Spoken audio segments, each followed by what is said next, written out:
bienvenido, bienvenida. Si estás aquí, es porque quieres conocer las historias de los cristianos en todo el mundo, cómo viven su fe, cómo enfrentan el sufrimiento y las dificultades. No cierres los ojos a la persecución religiosa. Los acompaña Lupita Ángel y Alonso Sandoval en este espacio donde compartimos testimonios reales de aquellos que, día a día, luchan por su fe. Hermanos, hermanas, sacerdotes y religiosas que son víctimas de la violencia y el odio. Ellos abren su corazón para contar las difíciles realidades que viven en diferentes partes del mundo, con la esperanza de que al escucharlos, no olvidemos lo que está sucediendo a nuestros hermanos en Cristo.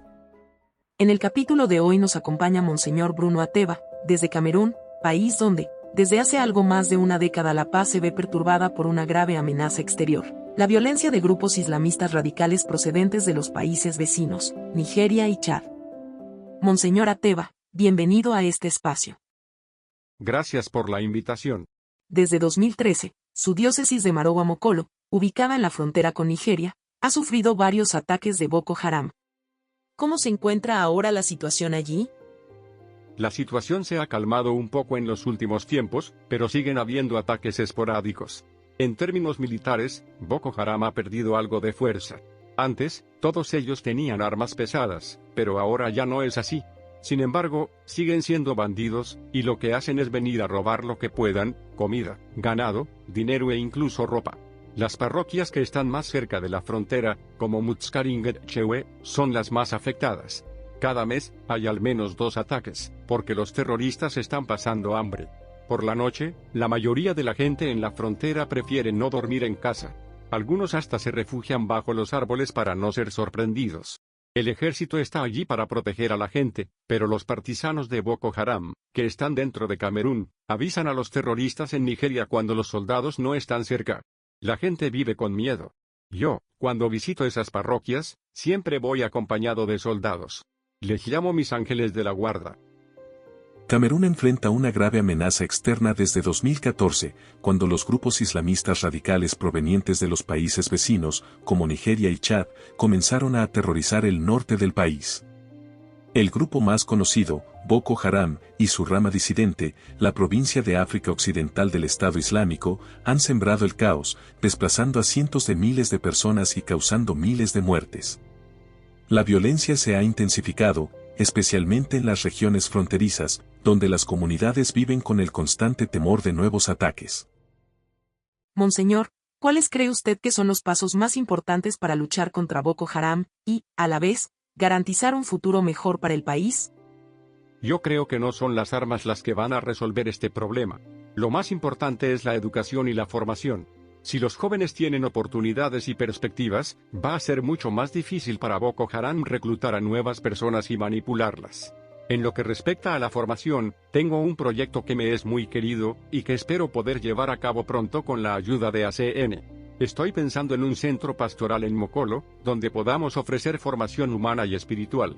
Ese centro será un lugar donde, por ejemplo, las parejas puedan recibir formación sobre la teología del cuerpo de San Juan Pablo II. También es importante que las jóvenes reciban educación. En nuestra cultura, es común que las chicas se casen a los 13 años y dejen la escuela. Pero en este centro, queremos empezar por educar a los padres, porque cuando formamos a una madre, realmente estamos formando una nación. También tenemos planes para sesiones de salud, donde les enseñaremos a las familias cómo alimentar mejor a sus hijos. En la temporada de lluvias, el cólera es un problema porque muchas personas no tienen acceso a agua potable. Este centro también será un espacio donde compartiremos juntos la palabra de Dios. Hasta 2020, el conflicto con Boko Haram provocó la muerte de al menos 3.000 personas y el desplazamiento de unas 250.000. Sin embargo, la aparición de la provincia de África Occidental del Estado Islámico en 2021 ha cambiado la naturaleza del conflicto. A diferencia de Boko Haram, que atacaba indiscriminadamente a civiles, esta nueva facción se presenta como una alternativa al Estado, tratando de ganarse el apoyo de las comunidades con promesas de un nuevo contrato social, aunque sus métodos siguen siendo violentos. ACN ha estado ayudando con la traducción de la Biblia al Mafa. ¿Por qué es tan importante este proyecto para ustedes? El Mafa es la lengua más hablada en nuestra diócesis, y la mayoría de los Mafa aquí son cristianos. Los primeros misioneros franceses, italianos y belgas ya empezaron a traducir textos litúrgicos al Mafa, pero hasta ahora no teníamos una Biblia completa en este idioma. Y esto, para nosotros, es fundamental. Poder leer la Biblia en tu propia lengua es algo que realmente te llega al corazón. Eso es lo que llamamos inculturación, porque la fe se vive mucho más intensamente cuando está en tu lengua materna. Gracias a la ayuda de ACN, por fin tenemos una Biblia completa en Mafa, y la gente podrá entender mejor quién es Dios y quién es Jesucristo. Estamos muy orgullosos de este trabajo de traducción, que ha tomado 4 años. Por otro lado, Camerún también enfrenta una crisis interna con la violencia entre las regiones de habla francesa y las de habla inglesa, principalmente en las regiones noroeste y suroeste del país. Sin embargo, en el extremo norte, donde se encuentra la diócesis de Maroua Mokolo, la situación se complica aún más debido a la presencia de grupos extremistas como Boko Haram. En esta región también se habla el Mafa, una lengua autóctona predominante entre la población local. Desde finales de 2016, el conflicto ha cobrado más de 6.000 vidas y desplazado a más de 500.000 personas, lo que ha agudizado aún más las tensiones entre las comunidades. Sabemos que en Mafa no hay muchos libros, y que la Biblia es uno de los pocos que existen. Además, aunque el 50% de los Mafas son analfabetos, la nueva generación está aprendiendo a leer. ¿Qué significa esto para los jóvenes de la región? Exactamente. La Biblia en Mafa no solo es un tesoro espiritual, sino también educativo. Aunque todavía hay mucha gente que no sabe leer, los jóvenes, que están empezando a aprender, ahora tienen la oportunidad de hacerlo con un libro muy especial, la Biblia. Esta Biblia no solo les ayudará a profundizar en su fe, sino que también les permitirá aprender a leer en su propio idioma. Es algo maravilloso. Agradezco de corazón a ACN por todo el apoyo que nos ha dado para hacer esto posible. Es un regalo para toda nuestra comunidad. En el norte de Camerún, los cristianos son una pequeña minoría. ¿Cómo se vive la fe cristiana en un entorno predominantemente musulmán? Aquí, en la ciudad de Maroua, por ejemplo, de los 2 millones de habitantes, el 95% son musulmanes, y solo el 5% son cristianos. Los musulmanes controlan casi todo, el comercio, el transporte, la política. Nosotros tratamos de dar testimonio con nuestras obras. Los musulmanes nos respetan mucho por lo que hacemos. Cuando te ocupas de los más pobres, de los niños de la calle, no te preguntas si la persona es musulmana o cristiana. Todos somos hijos del mismo Padre.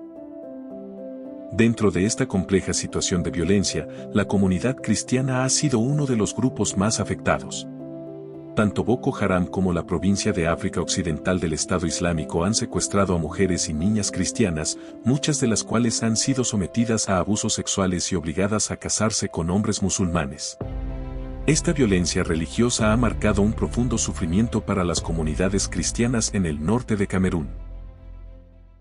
¿Y cómo ha sido la relación con ellos, en términos de educación y salud? En las escuelas, los musulmanes envían a sus hijos porque aprecian la disciplina y la buena educación que ofrecemos. De hecho, los niños musulmanes suelen ser los mejores en los cursos de catequesis.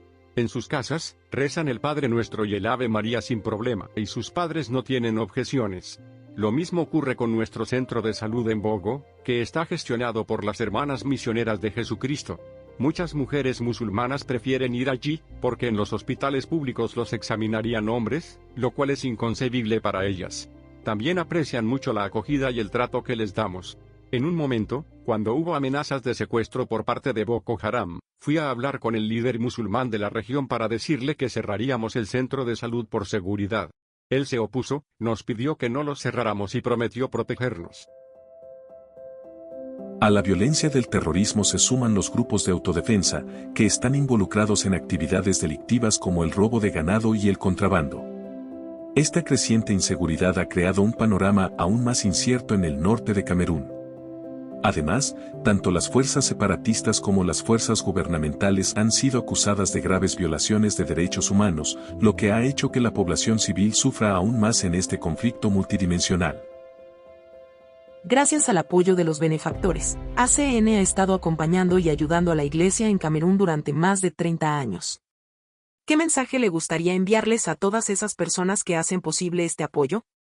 La mayoría de las culturas enseñan a sus hijos a dar las gracias, y yo quiero aprovechar esta oportunidad para expresar mi profunda gratitud a ACN, y a todos los benefactores que nos han apoyado en nuestra labor pastoral. Aquí, la vida no es fácil. Las condiciones climáticas, la pobreza y el terrorismo hacen que cada día sea un reto, pero con la ayuda de ACN, hemos podido seguir adelante. Nos han apoyado en la formación de sacerdotes y seminaristas, y en muchos otros proyectos. Monseñor, ¿hay algún proyecto en particular que le haya tocado especialmente el corazón? Sí. Cuando llegué como joven obispo en 2014, uno de los proyectos que más me importaba era la construcción de la Catedral de Nuestra Señora de la Asunción en Marouafounangue. Antes de eso, no teníamos un lugar propio para celebrar la misa con todos los fieles.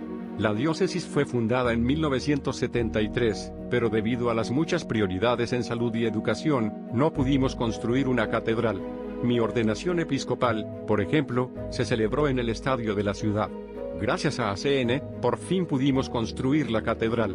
Los fondos de los benefactores hicieron posible este sueño, y eso lo agradezco de todo corazón.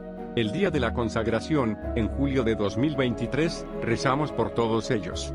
En la catedral, hay una placa de agradecimiento a ACN. Sin su ayuda, no habríamos podido lograrlo. Al final, ¿cómo les agradecería a esos benefactores que han estado junto a ustedes durante tanto tiempo? Mi respuesta es simple: Bergelsgott, que Dios te recompense. Porque, sinceramente, no puedo darles nada a cambio. Pero sé que Dios sabrá recompensarles de una manera especial. Rezo por todos ustedes, queridos bienhechores. Ustedes ocupan un lugar muy especial en mi corazón y, por supuesto, en el de toda nuestra diócesis. Gracias por estar con nosotros, por su apoyo constante y por ser instrumentos de Dios en nuestras vidas. Gracias al Monseñor Bruno Ateba. Y a ti, gracias por habernos acompañado hoy. No olvides que, aunque el sufrimiento y la persecución son reales, la fe y el amor siempre encuentran una forma de resistir. Que estas historias nos inspiren a abrir los ojos y el corazón a la realidad de nuestros hermanos y hermanas en la fe. Nos encontramos en el próximo episodio, donde seguiremos escuchando sus voces. Hasta entonces, que la paz y el amor sean contigo. Ayúdanos a compartir este episodio y recuerda, cuando la fe persiste, el amor resiste.